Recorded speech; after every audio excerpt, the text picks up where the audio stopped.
Good morning, everyone, and welcome to today's webinar, Hacking Your Agency Workflow, Treating Your Process Like a Product. Your speakers for today are Drew Gorton, Director of Agency and Community Outreach here at Pantheon, and CEO and founder of Valet, Mason James. Just a few housekeeping items to go over before we start. Please make sure you submit any questions you have during the presentation in the question window or tweet them at GetPantheon. We will answer as many of the questions as we can during the Q&A portion of today's presentation. Also, this webinar will be recorded, and the recording will be made available to everyone next week. I'd now like to turn it over to Drew and Mason. Awesome. Thanks, Atusa. Yes, as Atusa mentioned, I'm Drew Gorton. I'm the Director of Community Agency Outreach here at Pantheon, which means that as part of what I do, I get to talk with agencies all over the world. And myself and my team, we all sort of get to know folks, get to hear best practices, try and cross-pollinate good things. And in that capacity, I'm really excited to be here today with Mason of Valet talking about process. So Mason, tell us about yourself. Thanks, Drew. I'm Mason James, as you said, CEO, founder of Valet. We're a WordPress agency. 95% of our work is focused on WordPress. And we've been around for about 5 years with a solid focus on ongoing iterative improvements for our clients. And what that means is we're looking for measurable change over time. Monthly renewal is in subscriptions is generally how we work. So we do full website builds, but a majority of our work comes from that kind of core in the grind, month to month operational things that need to happen on a site, and also being able to measure that and see improvement. Awesome.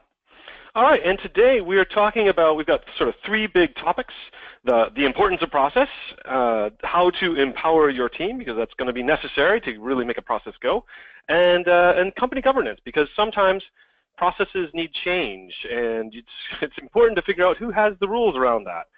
And then we have some recommended reading that we've put together from things that both Mason and myself and others have recommended to us as well as being particularly useful for people who are kind of thinking about these kinds of things. But let's go ahead and start with the importance of process. Yeah, so I want to start off on importance of process and maybe just give a quick anecdote that will likely resonate with folks attending this webinar. This was very early on in our company's history, and I want to stress that we were in this day a 2-man shop, so it was me and one of our co-founders at the time, and we were doing a lot of website migrations. And with WordPress, it was not moving them necessarily from a different CMS to WordPress, but even just moving them from one server to another. And we were seeing some success there. That was something that at the time there weren't a lot of automated tools for. It was a lot of manual work, a lot of steps, a lot of things that needed to be done in the right order, and a lot of kind of low-level internet things like DNS settings that needed to be set up correctly. And so it was thought of as pretty complicated, and we tended to do pretty well with those kind of complicated things. So we were doing them and having a good time and making some money. And we had a client come in and he said, "Hey, I've got an urgent migration. This is my core to my business website, and I need it moved from here to here. Can you guys do it? I know it's Thursday night, and but I'm willing to pay extra if you guys will go ahead and do it." We thought, hey, you know what? We're not doing anything. We're young. Let's just dive in and do it, right? So we logged into his host. We grabbed all the files, the database, took a look at redirects. We saw that there were several hosting accounts there, and this will be important. 2 of them had just a 2-letter difference between their domain names, right? And we went ahead and we migrated the site. He said, "Yeah, you need to go ahead and bring it live. This is urgent. Let's just do it." And so it was then Friday afternoon, and we thought, okay, we're going to go ahead and we're going to swap it out. And his DNS and his hosting account, they're all related. They're all the same. And so we need to cancel that hosting account and that DNS setting so that because the DNS can't be hosted there anymore, we're going to put it up. I don't remember where it was, maybe something like Cloudflare or something. And he was like, yeah, that's fine, just go for it. And we went ahead and we did it. Pushed it live, said, "Here you go, site is live. This is the domain, check it out." And he wrote back and said, "That's not the right site. That's one of the other installs. That's not my main site. That's just a sort of staging environment. We don't use that for anything. Where's my main site?" And we went back and we looked, and I started looking at what I could find from his old hosting account, because they had immediately canceled it and removed access for us. But what I could find was, there was the domain with 2 letters swapped. and I had personally pulled all of the wrong information, then canceled his entire hosting account, and pushed it live to the live domain. I immediately get on the phone trying to reach the old hosting company and say, hey, I'm sure they haven't like wiped their hard drives clean yet. I've got to be able to recover this information. Turns out it was Friday. It was actually Good Friday. In fact, I refer to this story as the Easter migration because this hosting company was located in the UK. They were closed for Good Friday. I got a support rep that was really just there to monitor things. He said, oh yeah, no, all the engineers are gone. No one's going to be back. And by the way, Sunday's Easter, of course. And then in the UK, Monday is also a holiday. So the first time we're going to be able to get anyone to even look at this for you is Tuesday. And I had to go back to this client and say, I've taken down your business site. I have lost it. I didn't have any backups locally. Brilliant time in my life that this was. And I'm not sure what I can do about it. And I was so upset, obviously, and felt bad. And we eventually were able to recover it and get it back and got him up and running. But so much pain there, right? I think at one point I was just on the floor in the fetal position because of the damage I knew had been caused to this guy's livelihood. And I think that's a great picture for what happens when you don't have process. And that's why I thought it would be really great to start there. And so some of the symptoms are if you're on the floor in the fetal position because of something going wrong, likely there was some hiccup in a process there, right? If you're having a difficult time managing your timelines, meeting budget deadlines, or having overruns, likely there's a problem with the process. If the team is confused and they're not exactly sure what the goal is, they're not exactly sure what the requirements are, there's probably an issue with process. And one of the things that we've seen over the past several years is the idea of software as a service. And that's software which was in the 90s thought of as a product. You pay for it, you get it once, and you get your CD with the box and the cover, and that was a product that you purchased, a one-time fee. And we've shifted from that to product actually offering and the software offering as a service. So you pay continually because that software actually changes over time, and you want to get the latest upgrades, bug fixes, features, and support services and everything that come along with it. So they moved it from being offered as a product to a service. And with process, I think we want to do the reverse of that. We want to think of service as a product. So how can we take a service and move to eliminate variables, to increase our efficiency, and to look at it as almost a standard offering. So this is a standard service. We know exactly what it looks like, and because of that, we can create funnels that make the process more efficient and give us a lot more confidence in our deliverables. And there's a few ways we can do that. So we're going to talk about three of them here, three ways that we get to a more standard process, or looking at our service as a product. And these are probably things that are familiar to most people, but if they're not, the first way that we look at that internally at Valet is via project postmortems. So anytime we wrap up a project, we have a dedicated time and space, and the whole team knows we're going to do this, where we come together and we talk about how that project went. What were some of the things that went really well? What were some of the things that didn't go well? And there's a couple critical points with how we approach this conversation. One of the first ones is if you have a problem, if you have something that you felt didn't go well, it has to be that it affected you or your role specifically in that project. So in other words, I can't say, well, I'm a front-end developer and I feel like the project manager really had a difficult time communicating with the client. If it didn't affect you and your ability to deliver in your role, then that's not something for you to bring up. The project manager in that scenario would bring their own, reservations or their own issues to light. And the other thing that we say is that you can't bring up something that is hypothetical. You can't say, well, I feel like this is possible to happen, and in that scenario, this could happen, and this, if. No, it has to be real world.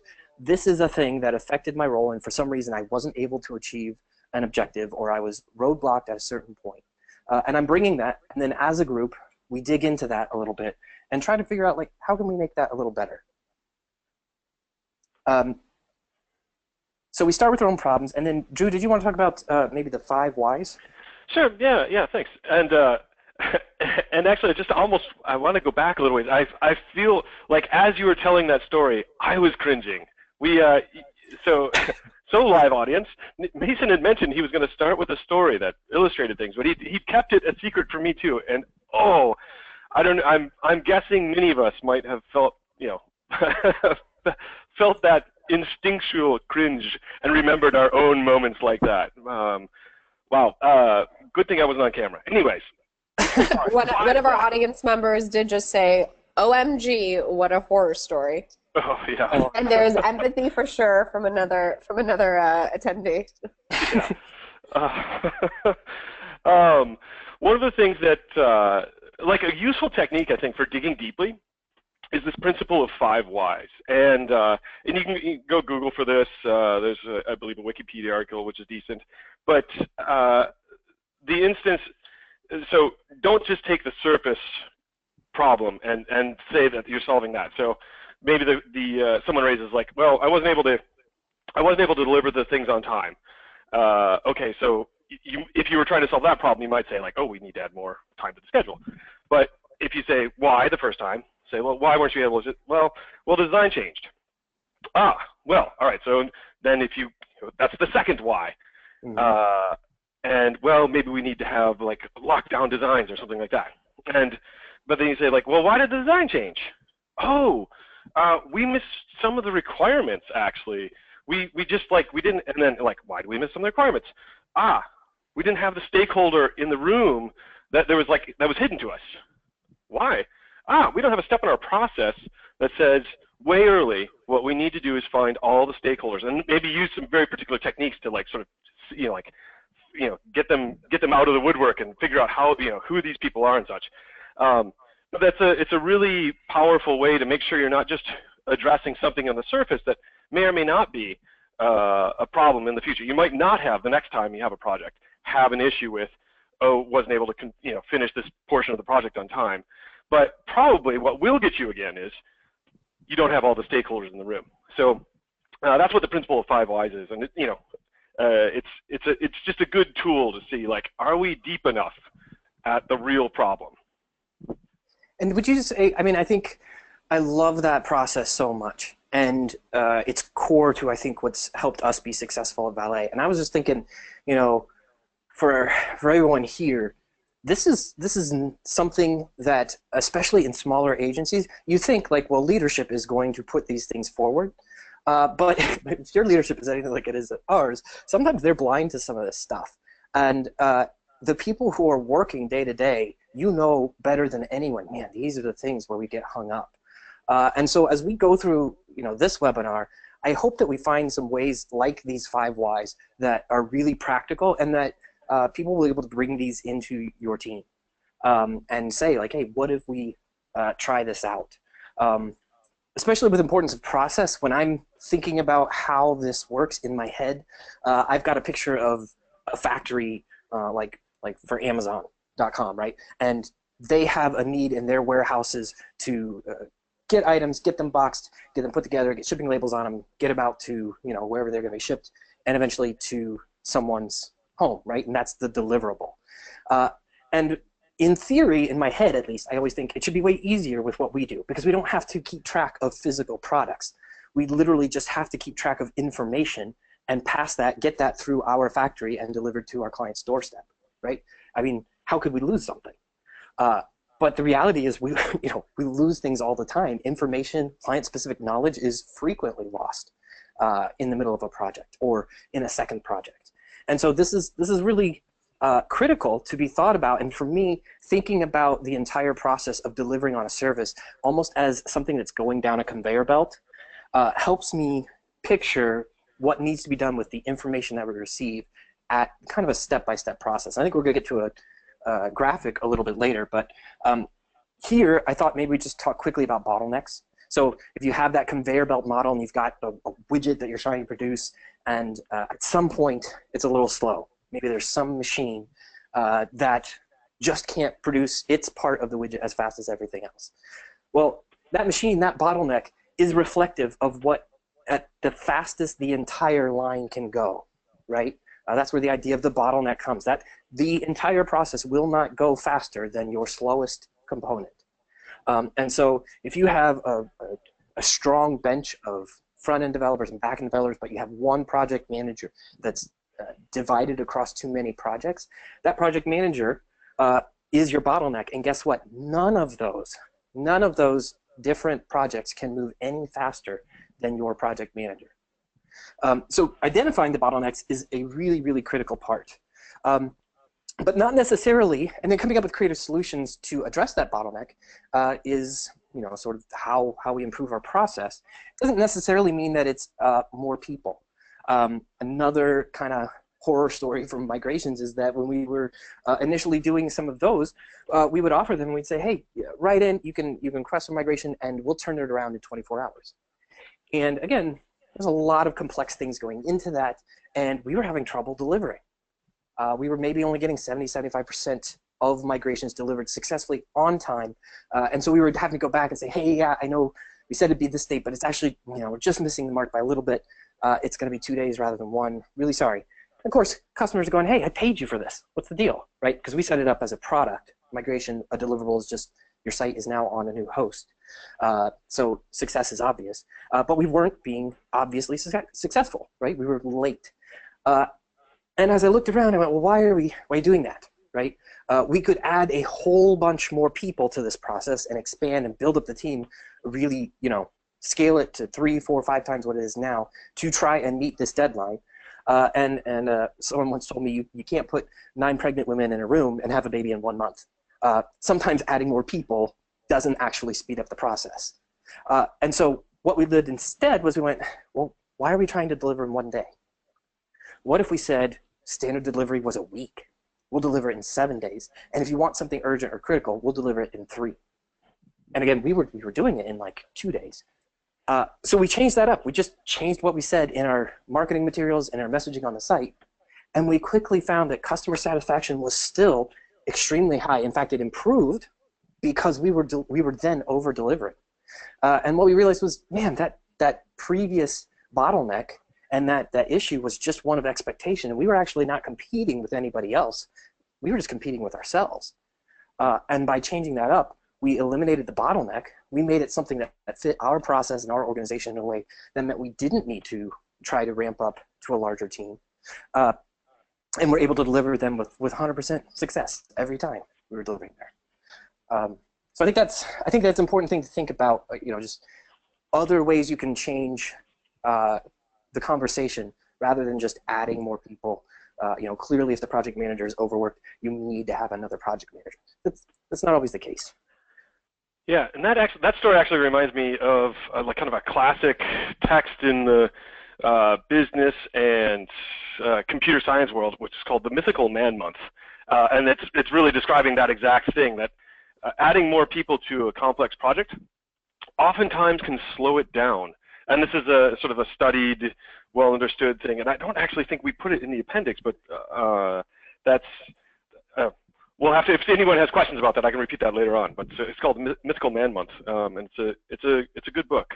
All right, well, let's talk a little bit about measuring and analyzing.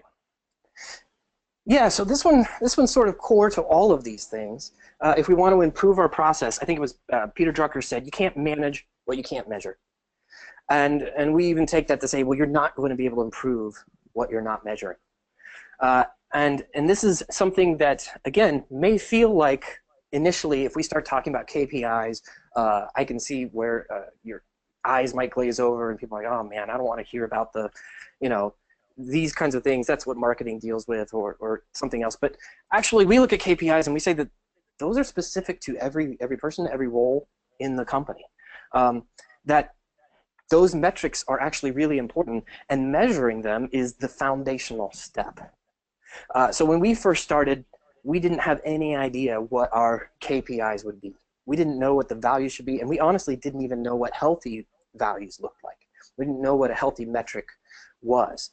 But over time, as we began measuring and really tracking correctly hours on project, hours spent with clients each month, how long it took for a project to go from start to finish, and we began measuring those, we began to see, and for just specific to Valet, we saw certain metrics that we saw as healthy, right? And some of them may be obvious, like if you're a support company, getting that first response in under 45 minutes or something. That's kind of a common one. And you can see if the volume of requests coming in is overwhelming the support team, you can start to balance out the amount of reps you have, or maybe how you handle those support plans. And then as you're delivering on projects, like I just mentioned with migrations, being able to measure and see, like, hey, we're successful with each of these projects, and we were profitable. Here's the amount of time we spent. A couple common ones for us is that for our product focus team, so focusing on actual client work and client delivery, we look for them to be doing 30 to 32 hours a week. And by having that metric, we know when we're looking at a new project, if the team members are already scheduled for that amount of time, we don't expect them to actually do that extra, if they're working 40 hours a week, to do that extra 8 hours focused towards client. No, of course, they need a few hours each week to be able to, follow up on emails, internal meetings, have time to, maybe eat lunch, those kinds of things. And so it gives us correct expectation. And again, maybe you don't know immediately what the KPI is, what shows success. But by measuring things, the more you know, the more effectively you can, again, productize this service. Think about, like Coca-Cola is a product. And every time you walk into a store and you buy a Coke, you know exactly what it is you're getting. It doesn't change. There's no variables there, right? And because of that, a lot of really cool things happen. You know that you're going to pay a certain price. You pay it up front, right? And there's no ambiguity the way there is like with a service where you're grading it on the quality of the work and several other factors. You tend to pay for services after they're completed, right? So the more you can look at coming up with these KPIs and going, here's how we measure success, and present that to your client and say, well, here's what success looks like. You can present it as a product and get sort of the benefits that come along with that. Yeah, good points. And I just realized, actually, as we were into this, we never actually said what KPIs are, and I imagine our audience is a smart bunch, but just because it is jargon, I'm just going to say that's a key performance indicator. So the idea that it being the one of the few metrics that is very important to a particular role. So as Mace was mentioning, yeah, working a certain number of hours a week, or responding to client requests within a certain number of time, and what percentage of requests are responded to that certain percentage of time, etc. Good point. Awesome. Yeah. All right. Well, let's go ahead. Let's talk about how to empower your team. So sometimes, as you get going, you sort of like, you've got a process maybe that you know it's important. You're starting to measure things, and you sort of like a ways down that road, but then you realize like things aren't flowing as smoothly as they should. So decisions, innovation, or improvements are relying on too few people, or you've got an issue with morale, or there's people that are kind of day jobbing, and a lot of the things that you're doing, you're finding out that you're feeling like are very reactive, not proactive. You're not identifying what potential issues might be. You're responding to the ones that are right in front of you that have already become actual issues. All of those things are probably signs that it's time to start investing in empowering your team. And in order to do that, it's actually really important to understand motivation. Motivation is actually, like we all live in a capitalistic society. That's kind of the way that we do things. You think about, well, we get paid for good work. That's what motivates people. And actually, there's a really interesting book, and actually there's a good TED Talk by this gentleman named Daniel Pink. The book's called Drive, and he really, so he's a social scientist and summarizes a lot of work that's been done over the last 40 or 50 years. And it turns out that those sort of if-then rewards that people get are what he describes as extrinsic motivators. And they're simply not as powerful as intrinsic motivators. And so one of the examples that he cites is this problem where it's called the candle problem. And people are given a variety of materials and asked to do something that's kind of not immediately intuitive, like how you get to the finished state that's requested. And what happens is if you run this experiment and say like, all right, we have like 100 people, we're gonna have them do this experiment.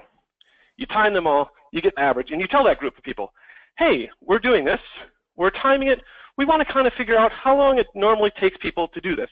So do your best, have fun, enjoy, and then they all do it. They spend 5-10 minutes, something like that, and they come back and boom, they finish. And then you take another 100 people, and you say, you give them the same problem. Here's the setup. Here's the this is what you're trying to do, and then you say, as an extra bonus, those of you in the top 25% who finish this, the fastest, you're going to get $5. And if you're the fastest person of anyone, you're going to get $20. And this experiment has been repeated, around the globe, hundreds of times, lots of different settings. But this sort of like first run, this was 40 or 50 years ago. So this is at the time, adjusted for inflation, that was an okay sum of money for something again that was 5-10 minutes of time. And the surprising result of this is that it actually, maybe I'll just open this up to chat. Does anyone want to guess as to how that changed performance? The folks who just tried it versus the folks who were trying it and getting rewarded monetarily. I'll let that sit out there for a moment or two. And the two, actually, I can't see comments, so if you could shout out if anybody. Yes, I will let you know if anything comes in. I'm not saying anything yet. Fine, that's no worries. So the surprising result is that the group that was being compensated, the group that was being rewarded, was slower, significantly so. 3.5-4 minutes slower. Not double, but worse. And that's pretty insane, right? So or I should say, that is counterintuitive and counter to the way that many of us are sort of taught as we think about how to run businesses and how to work in a society that's, again, a capitalistic society. If you want to do well, you incentivize people with money or other extrinsic benefits. And it turns out that that's not true at all. Or I should say, actually, I should give that an asterisk.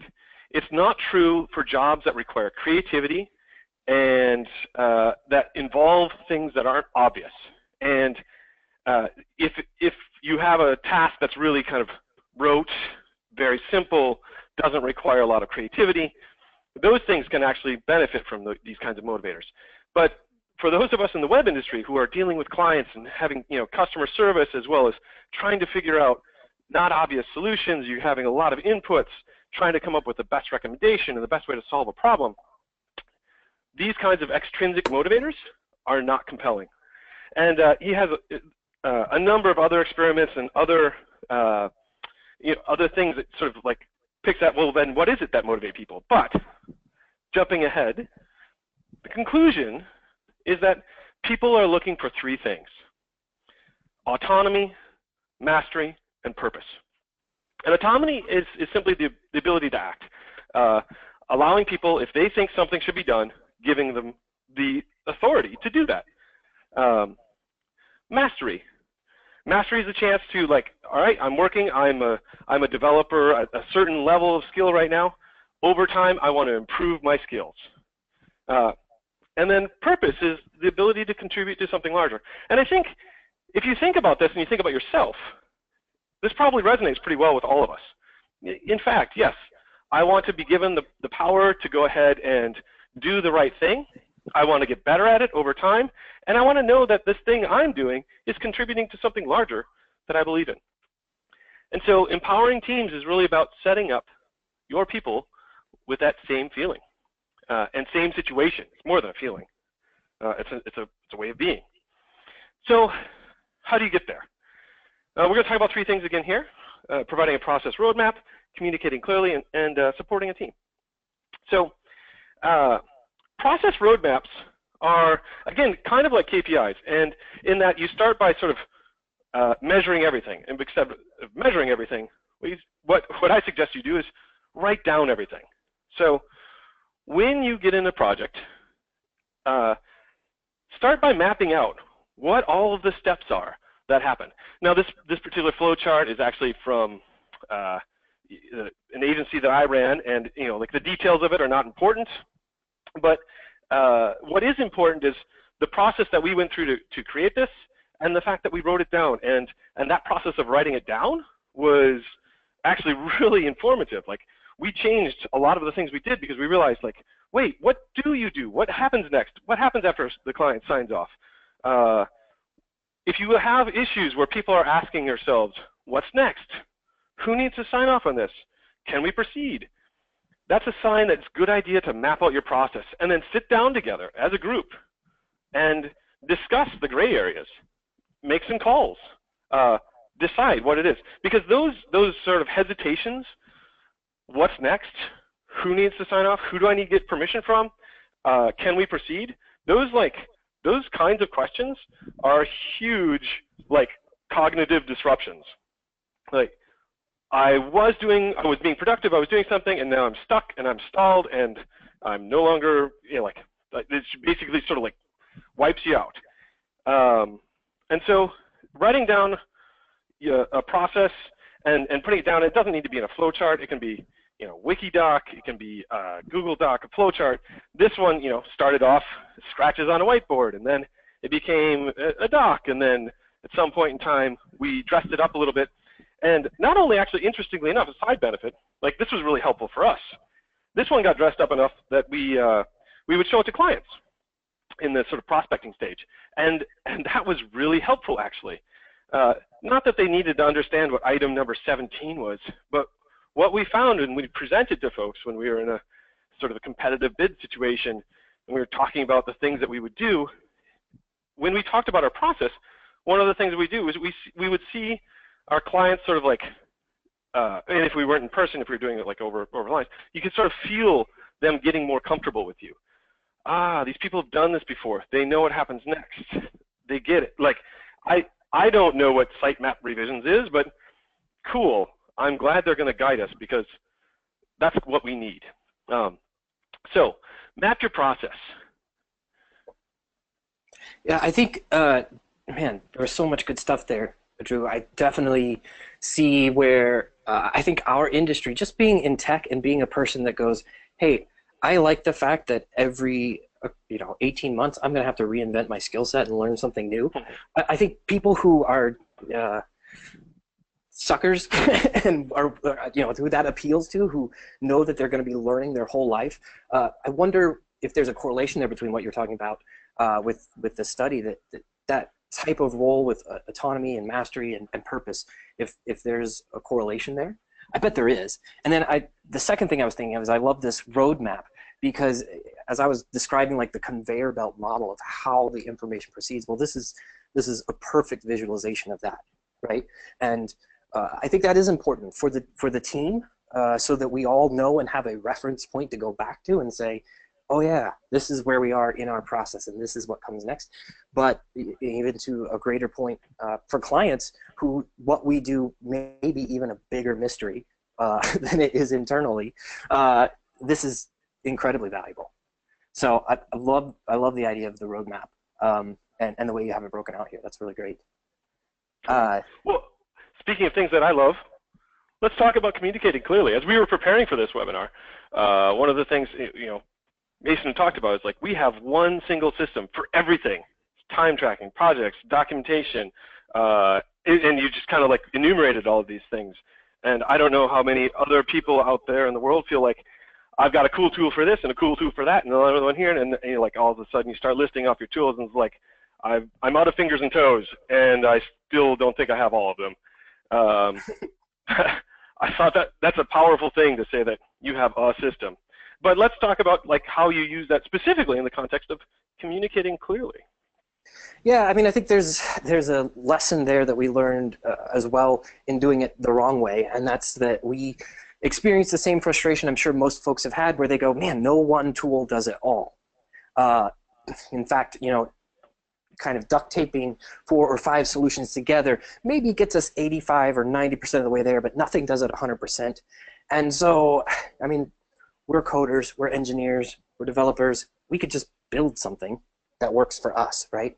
And that is sort of a dangerous, dangerous road to go down. That I can't honestly say we haven't done at times. I really wish we could see everybody else's faces, because I don't know. I mean, I feel like so.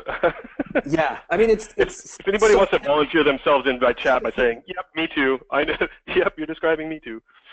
And, man, I mean, it's still like, it feels like tempting, like, oh, well, we could just build this perfectly for us. And it just, you know, if that's not core to your business, or you're not going to go into the business of creating those tools, it's likely not a good use of resources, right? And so we found one, and there's lots of project management tools out there, and I don't want to, you know, say one's better than the other. We use one called Rike, W-R-I-K-E, but, you know, Basecamp, Apollo, Asana, you know, any of these tools, Jira, if you're doing more like support ticketing stuff, they exist to fulfill this need.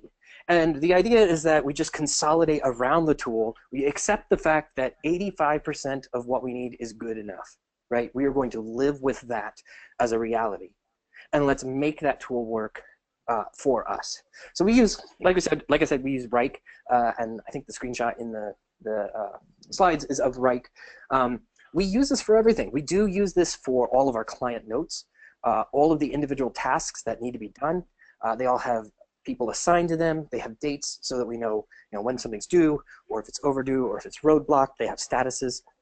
We use it to track information about our clients, like what plan level they're on, what services we're providing them. And we also use it for a knowledge base of, this is how Valet operates. This is more cultural, like DNA. This is the way we handle certain scenarios. And we also use it for time tracking. So we track the amount of time spent on each task right in that same area. And by doing that, when we're onboarding new employees, we have one central system for them to go to as, like, this is the authority for all things related to clients and work at Valet. And so it's really nice in that regard.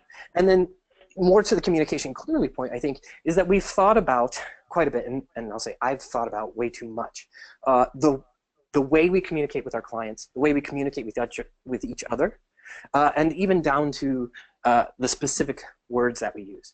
My favorite example of this is that within our company, and I think Atus even called me out and saw this a couple days ago when we were rehearsing, like, we don't use the word soon at all, because that word doesn't really have a concrete definition. If I say, Drew, yeah, I'll hit you back soon, that could mean today, that could mean a week, that could be a month.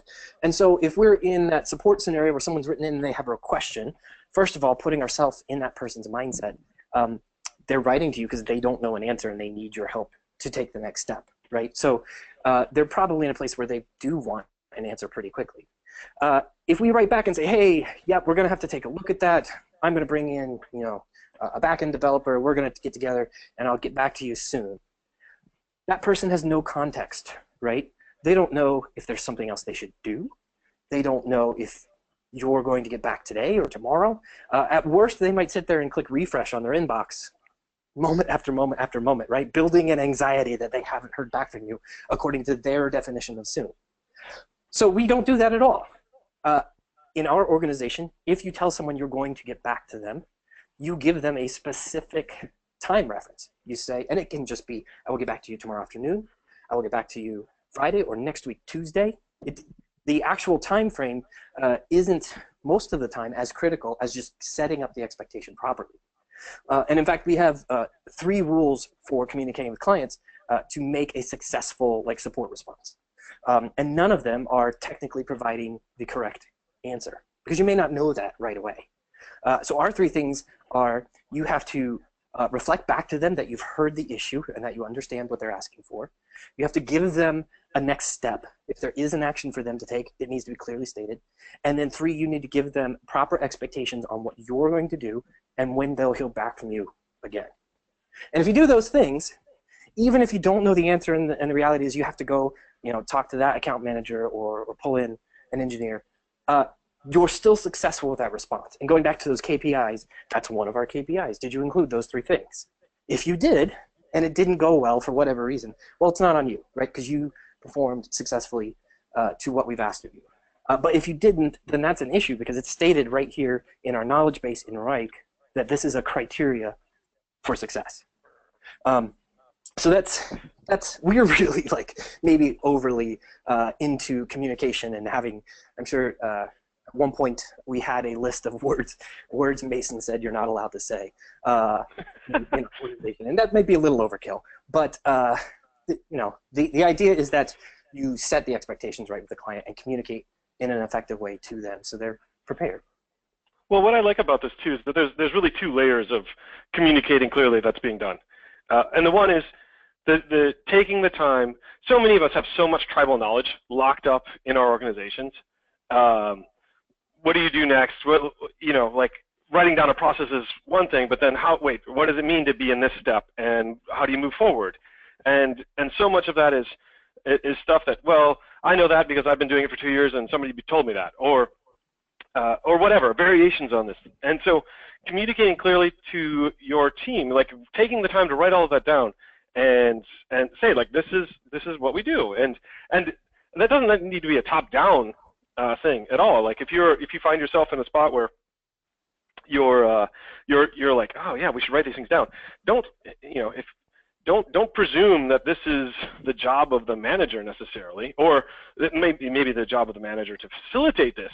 But what you should be doing is figuring out the best practices as they're practiced by the team, and then have a conversation about, if you notice, like these, oh look, 2 different people handle this differently.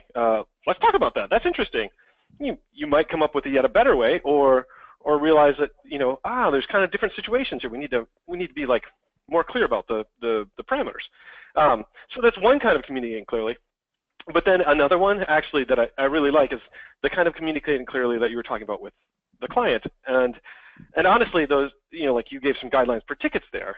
But as I thought about that as you first shared, it was like, boy, those are good rules for just email. Like, just communicate clearly all the time with everybody around you. Give clear expectations. What am I going to do next? What do I think you should do next? How soon do we need to do it by? Being really explicit about those things helps things move along. Yeah, and I think those things are valuable to me because I'm not an incredibly intuitive person sometimes with written communication.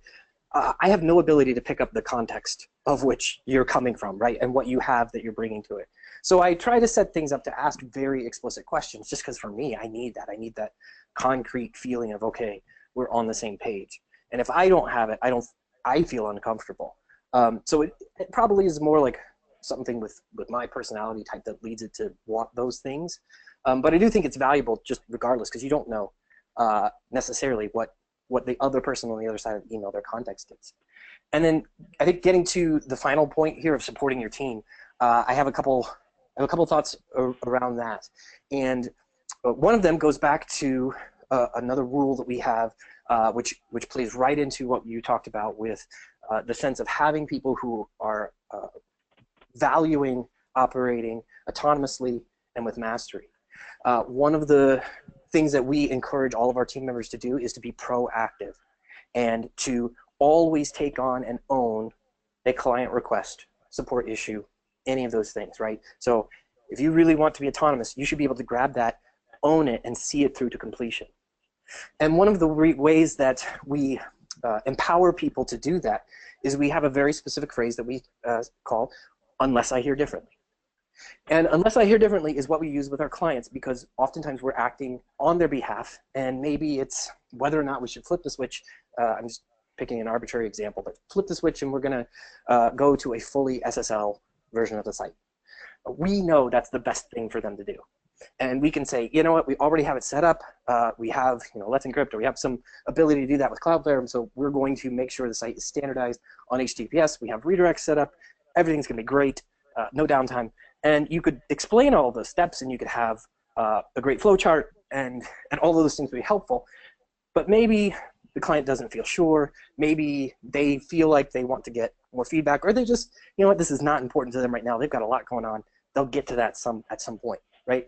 And so something that we believe is to the benefit of the client is stopped or not, the progress gets halted because we don't have any response. And this can happen internally too, right? Like something just, for whatever reason, isn't on radar, and someone else goes, I know this is the right step. I know this is what's important to do. Well, the phrase, unless I hear differently, gets us around that. So in that SSL case, we would say to the client, hey, we really believe that this is the right step for you. It's important for all websites in 2017. So unless we hear differently, next week, Thursday, we're going to switch the site over to SSL. Now, obviously, we have to be prepped, and we have to make that solid. You can't do that if you're not confident in the process. And so internally, we say you have to be, at minimum, 85% sure of what you're recommending to use that phrase, unless I hear differently. But if you are, you can go ahead and say, unless I hear differently. If you're not, we still want to be proactive, and so your step might be different. Your step might be, unless I hear differently, I'm going to bring in the account manager on your site, and we're going to talk through the process of bringing SSL in, and we're going to get back to you next week, Thursday.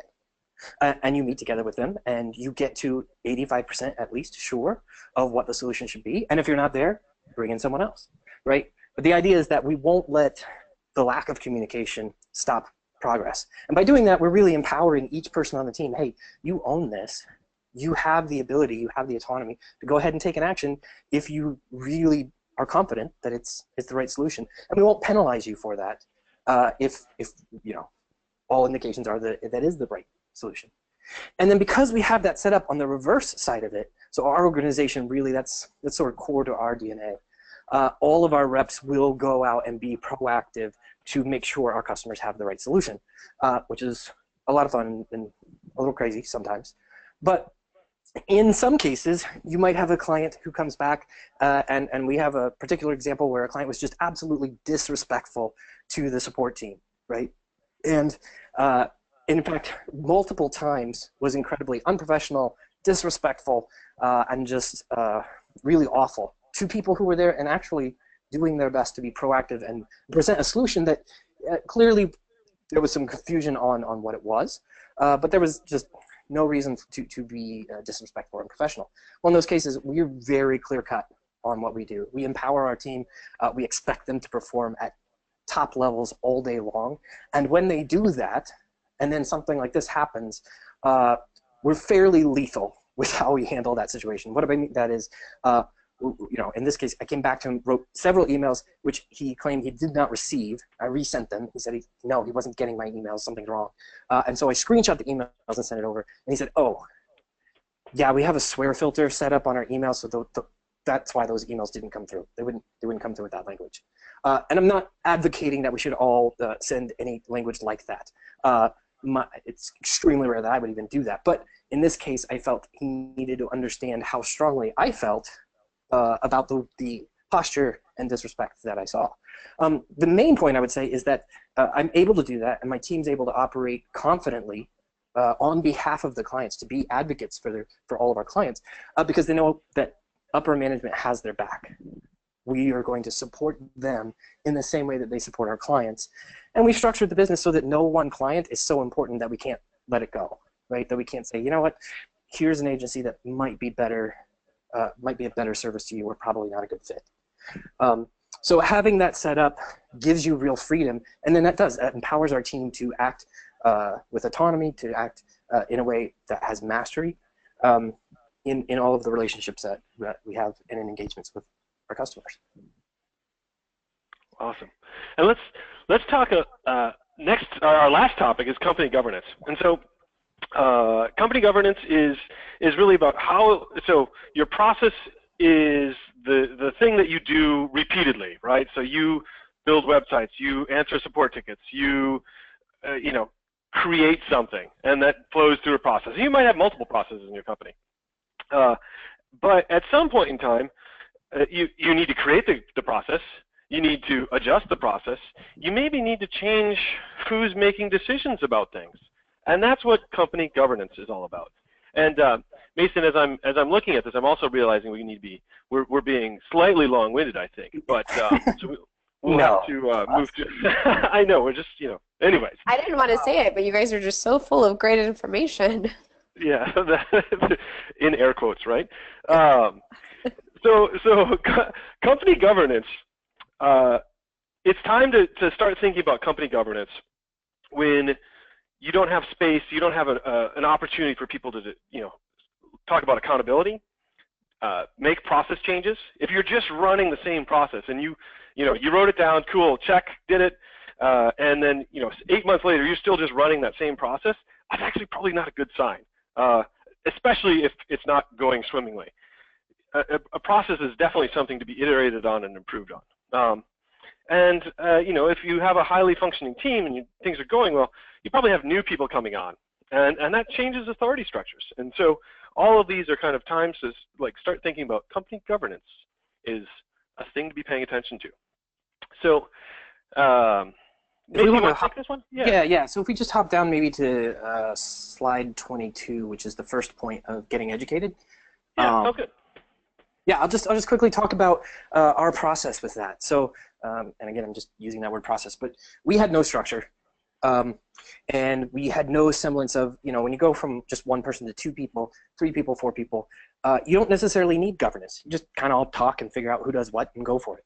As you grow beyond that, as you get, I think, above 10, 12, 15 people, company governance becomes really, really important. And I think especially when you have a team, again, that's autonomous, that appreciates mastery, that knows their purpose, and they're ready to go for it. I mean, you're going to quickly go, well, who has the authority? Who gets to decide this thing? And when do those decisions take place?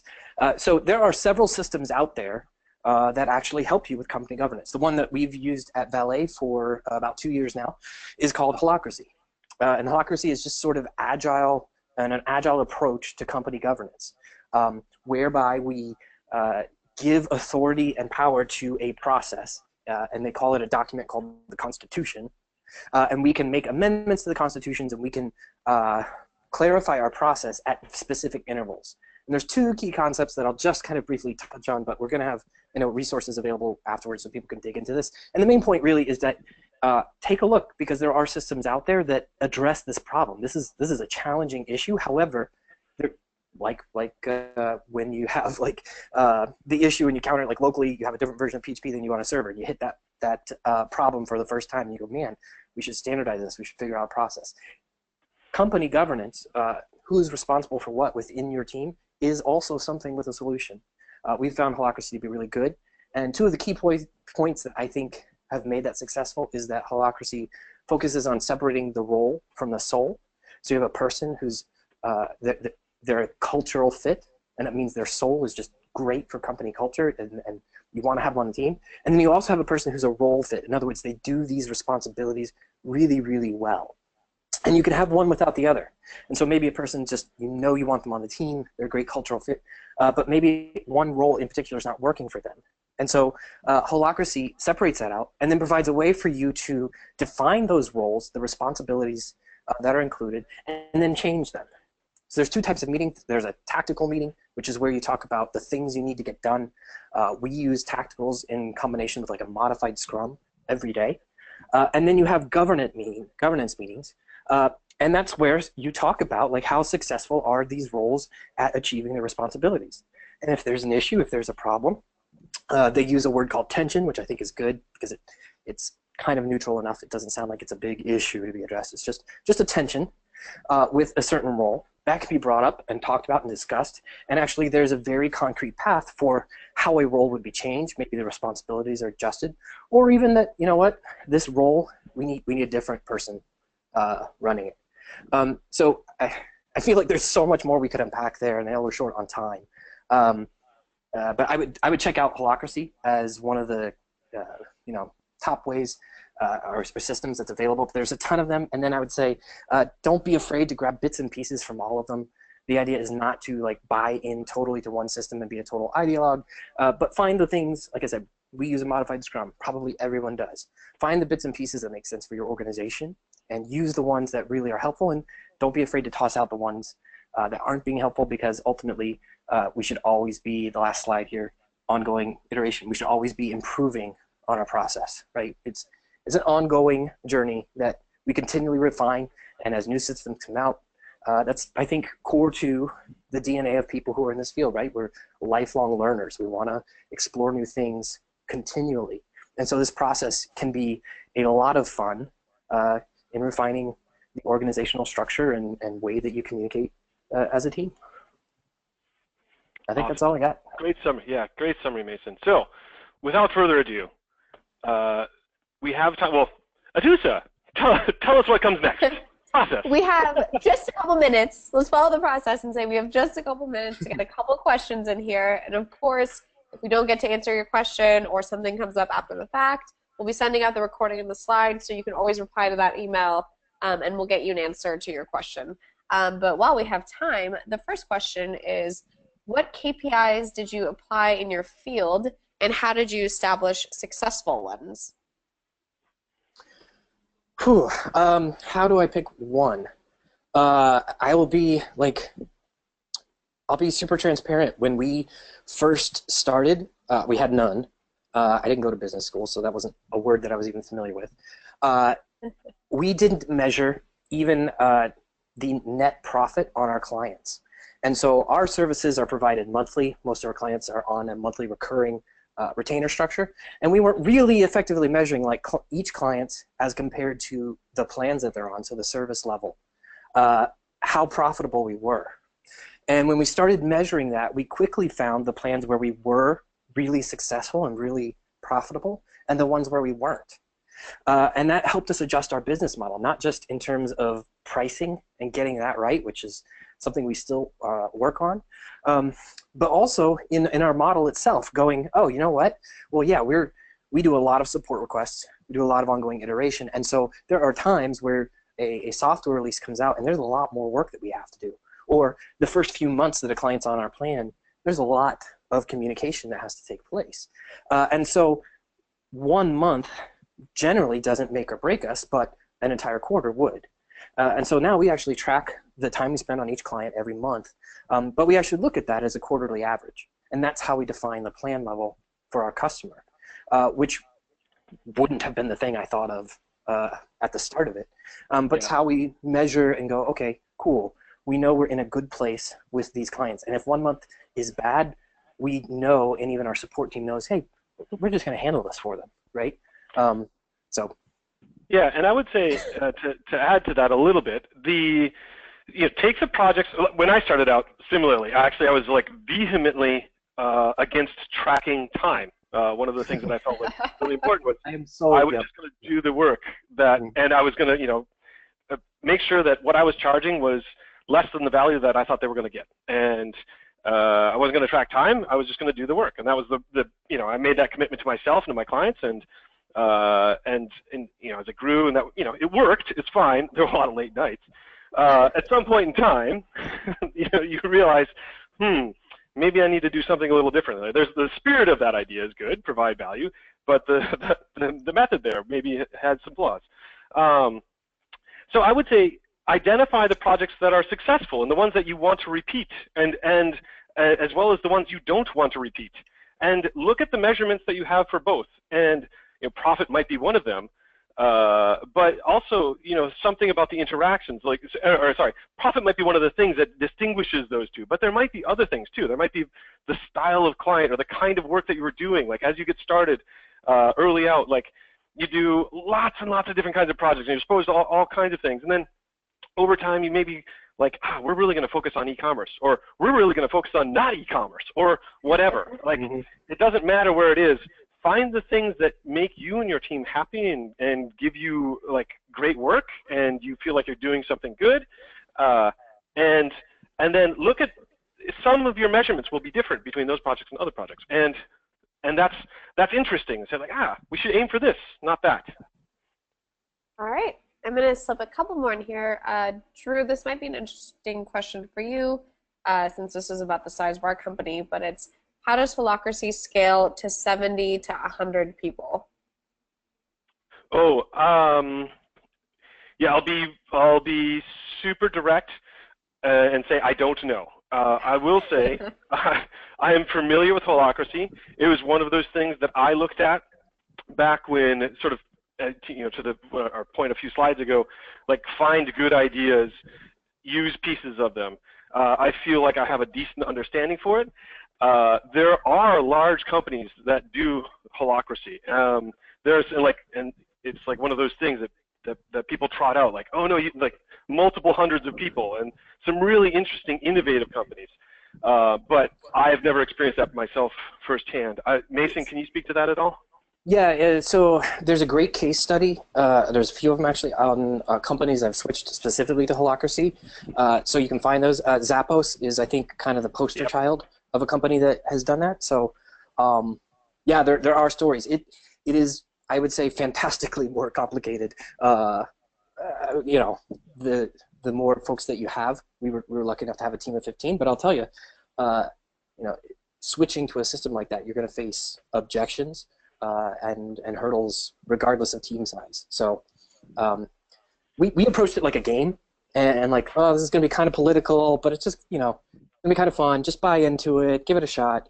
We did a lot. We probably I know for sure, for 3 months before we introduced the concept to the team, I personally went around and like laid the foundation and like, hey, what do you think of this thing? What do you think if we did it like this? For 3 months, did that ahead of like an official transition. So we had a lot of buy-in upfront. Communicating clearly.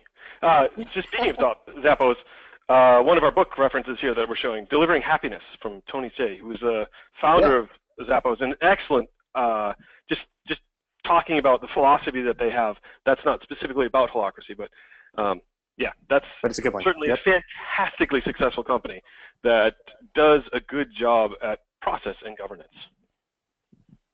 Great. I think I'm going to sneak another one in here, and that question is, any tips for successfully promoting the cost/time commitment of continual refinement and optimization of process to upper management?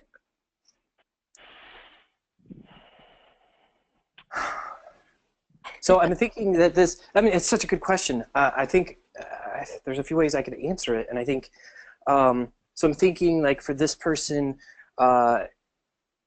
they're wanting to say, hey, these are things that as a company we should be looking at. And I think I'll jump in. I've got a thought. Yeah, go ahead.